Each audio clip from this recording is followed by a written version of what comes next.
राधे राधे मित्रों। आज मैं आपको माता कुंती की कथा सुनाने जा रही हूँ कि आखिर माता कुंती कौन थी और वो इतनी पूजनीय क्यों है। कुंती यदुवंश के राजा सूरसेन की पुत्री थी। बचपन में उसका नाम प्रथा था। राजा सूरसेन के फुफेरे भाई कुंती भोज निसंतान थे। उन्होंने कुंती को गोद लेकर उसका पालन पोषण किया। एक बार कुंती ने अपने यहाँ पधारे हुए ऋषि दुर्वासा की ऐसी सेवा की कि उन्होंने प्रसन्न होकर उसे वरदान मांगने को कहा। दुर्वासा ने कुंती को वर देते हुए कहा, मैं तुम्हें ऐसा देवी मंत्र दे रहा हूँ जिसका प्रयोग कर तुम किसी भी देवता को आमंत्रित कर सकती हो। इसका प्रयोग आवश्यकता पड़ने पर ही करना। कुंती ने कौमार्यावस्था में कौतूहलवश प्रकृति के तेजस्वी देवता सूर्य का ध्यान किया। वरदान के अनुरूप उसने सूर्य जैसे तेजस्वी बालक को जन्म दिया। लोग अपवाद के भय से एकांत साधना का बहाना बनाकर वह 1 वर्ष महल में कैद रही। विश्वस्त दासियों की सहायता से उसने अपने पुत्र को, जो कालांतर में कर्ण कहलाए, को जन्म देकर नदी में बहा दिया। हस्तिनापुर के राजा विचित्रवीर के छोटे पुत्र पांडु से उसका विवाह हुआ। पांडु के बड़े भाई धृतराष्ट्र अंधे थे। पांडु ने अपने पराक्रम से अनेक राज्यों को जीता था। वे हमेशा अपनी दोनों पत्नियों कुंती और माद्री के साथ हिमालय में रहा करते थे। पांडु अकस्मात क्षय रोग के शिकार हो गए और संतान उत्पत्ति के अयोग्य हो गए। अतः कुंती ने दुर्वासा के वरदान से 3 पुत्रों को जन्म दिया, जो युधिष्ठिर, अर्जुन तथा भीम थे। पांडु की दूसरी पत्नी माद्री ने कुंती के वर की सहायता से अश्विनी कुमारों का ध्यान किया तो उसे नकुल और सहदेव उत्पन्न हुए। पांडु की मृत्यु के बाद कुंती और माद्री दोनों ही सती होना चाहती थी, किंतु माद्री ने कुंती को अपने दोनों पुत्रों का भार सौंप दिया और वह पांडु के साथ सती हो गई। कुंती बहुत परोपकारी थी।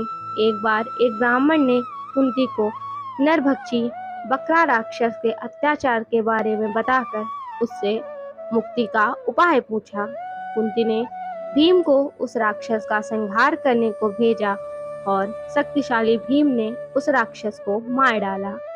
महाभारत के युद्ध के समय कुंती अपने पुत्रों के मरने के ख्याल से सिहर उठती थी।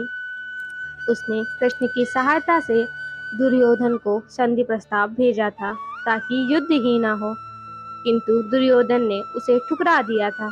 कुंती ने राज्य छिन जाने, जुए में हारने, अपने पुत्र कर्ण के अपमान को, कुलशील बहू द्रौपदी के अपमान को झेलने का कष्ट सहा था। कुंती ने भी द्रौपदी के अपमान का प्रतिशोध लेने हेतु पांडवों से कहा था। कौरवों द्वारा लाक्षागृह में आग लगाए जाने पर किसी तरह उसने तथा 5 पांडवों ने अपनी जान बचाई थी। कुंती ने अनजाने में ही अपनी बहू द्रौपदी को 5 पांडवों की पत्नी बनने के वचन से बांध दिया था। कुंती पुत्र होकर भी कर्ण जीवन भर लोक निंदा के भय से अपमान और दुख सहता रहा।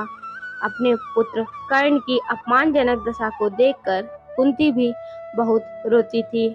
लोक निंदा के भय से उसने जन्मजात कवच और सोने का कुंडल धारण किए हुए कर्ण को अंत तक अपना पुत्र ना कह पाने की पीड़ा भी झेली। कर्ण के समक्ष 5 पांडवों की प्राण रक्षा की भीख मांगकर पुत्रों के प्रति अपने स्नेह को प्रकट किया। उसने युद्ध प्रारंभ होने से पहले ही कर्ण से 5 पुत्रों की प्राण रक्षा करने का वचन मांगा था। इसके बदले में उसने कर्ण को एक अभिशापित जीवन दिया। यह अपराध बोध जीवन भर उसे सालता रहा। महाभारत के युद्ध में पांडवों की विजय के बाद उन्हें जब हस्तिनापुर का राज्य मिला, तब कुंती 15 वर्षों तक राजमाता के रूप में सुख भोग कर गांधारी धृतराष्ट्र के साथ वन को चली गई। जाने से पूर्व उसने द्रौपदी के सम्मान की हर समय रक्षा करने का वचन तथा दुर्भाग्यशाली पुत्र कर्ण की मृत्यु के बाद प्रत्येक वर्ष उसके श्राद्ध कर्म को विधिवत करते रहने का पांडवों से वचन लिया और वनवास का कष्ट सहते हुए वैराग्य की साधना पूर्ण कर अपनी प्राण आहुति अग्नि देवता को समर्पित कर दी। कुंती का संपूर्ण जीवन विसंगतियों से भरा पड़ा था।